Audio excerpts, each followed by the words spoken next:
पुढची बातमी पाहूयात। ऑपरेशन सिंदूर नंतर सध्या उरीमध्ये तणावाचं वातावरण निर्माण झालेलं आहे। पाकड्यांनी शस्त्रसंधींचं उल्लंघन केल्यानंतर आता या ठिकाणी स्थानिकांचं जनजीवन विस्कळीत झालंय। अनेक स्थानिक जखमी झाले असून त्यांच्या घरांचंही मोठं नुकसान झालंय। अनेक जण रुग्णालयामध्ये दाखल झाले असून त्यांच्यावर सध्या उपचार सुरू आहेत आणि या संदर्भात अधिक माहिती दिलेली आहे आमचे प्रतिनिधी मुस्सिर कादरी यांनी। पाकिस्तान की जानिब से सीज फायर वायलेशंस के बाद लगातार उड़ी सेक्टर में हालात कशीदा बने हुए हैं। हालांकि आज रात को हमने देखा कि कोई सीज फायर वायलेशन नहीं हुई, लेकिन जिस तरह से सीज फायर वायलेशंस हुई है उसकी वजह से जो सिविलियन टारगेट्स हैं उनको काफी नुकसान पहुंचा है। सिविलियन आबादी वाले इलाके जो है उनको टारगेट किया गया और उसके बाद हमने देखा कि सलामाबाद या कालगई में जो वहां पर मकान थे तो उनको शदीद नुकसान जो है उठाना पड़ा है। तो हमारे साथ सलामाबाद के कुछ लोग हैं, इनसे बात करेंगे। नाम आपका? ताजा बेगम है मेरा नाम। ताजा बेगम, ये बताइए किस तरह के हालात है इस्लामाबाद में? हालात बहुत खराब है सर, कुछ रहा ही नहीं है। हमारे मकान खत्म हो गए, हमारा सब कुछ खत्म हो गया, हम जीरो हो गए, हमारे पास कुछ रहा ही नहीं है। सब हम हैरान हो गए हैं, कुछ भी नहीं रहे हमारे पास है।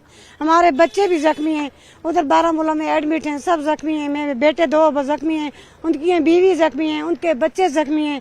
मेरे भाई के 2 घर थे, दोनों जल गए हैं। हमारा घर भी था, वो भी डैमेज हो गया है और मेरे लड़के का घर है वो भी डैमेज हो गया है। सब बारामूला में जख्मी हो गए हैं, उधर ही हैं। हम वक्त शेलिंग हुई थी, उस वक्त आप कहाँ थे? हम उस वक्त घर में ही थे। हम कहाँ जाते, हमारे बच्चे सोए थे, हम सब सोए थे। जब आवाज आई हम बाहर निकले थोड़ा आवाज देने, तभी आकर हमारा उधर गोला पड़ गया। हम कहाँ जाए, हमारे सब जख्मी हो गए हैं, बच्चे बारामूला में एडमिट हैं। तो हमारा 2 से 3 घर जल के जो खत्म हो चुके हैं, 3 घर जो है डैमेज हैं और बाकी जो साइड की तरफ से घर है वो भी डैमेज हो चुके हैं। कुछ भी नहीं बचा है हमारा, कुछ लगाने के लिए, कुछ खाना पीना जो हमारे मावल मेशी थे जो भी था सब खत्म हो गया हमारा। कुछ जब ये आगे सर हमारे पर गिरा तो हम अंदर थे। कुछ बंदे जो हैं तकरीबन अच्छे से जख्मी हुए हैं, कुछ को कुछ हुआ है, किसी को पाँव को लगी है, किसी को कुछ को लगी है, टांग में लगी है किसी को। सर कुछ बारामूला में एडमिट हैं, कुछ यहाँ एडमिट थे, फिर यहाँ से रेफर किया, इनको बारामूला लिया।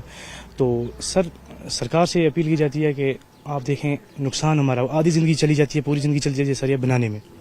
पूरी ज़िंदगी ऐसा हमारे घर में कोई मुलाजिम नहीं है जो एकदम हमें 1-2 महीने में ये बना देगा। सारी ज़िंदगी चली जाती है बनाने में। जो था सर, जो भी था, जो भी हमारे पास था, सारा कुछ खत्म हो गया, कुछ भी नहीं बचा हमारे पास। अब गवर्नमेंट से यही अपील करते हैं हमें हमारे बारे में भी कुछ सोचें, हमारे बारे में कुछ सोचें, क्योंकि माल मवेशी था वो सब कुछ ज़ाया हो गया, सब कुछ नहीं। रात को हम तो रिश्तेदारों के चले गए, फिर रात को जब सीज फायर हुआ मैं तो था नहीं इधर, मैं काम के लिए बाहर श्रीनगर में काम करता था, तो रेस्टोरेंट पे काम करता हूँ। बाकी हमारा जो मजदूर तक है, सब कमाने वाला कोई है नहीं, मतलब सब मजदूर तक है। हम स्टूडेंट है, कुछ पढ़ते भी हैं, कुछ कमाते भी। अभी तो कुछ जो कुछ बनाया था अभी कुछ नहीं बचा सर, जो कुछ कमाया था बनाने ही लगे थे, अभी कुछ नहीं रहा हमारे पास सर।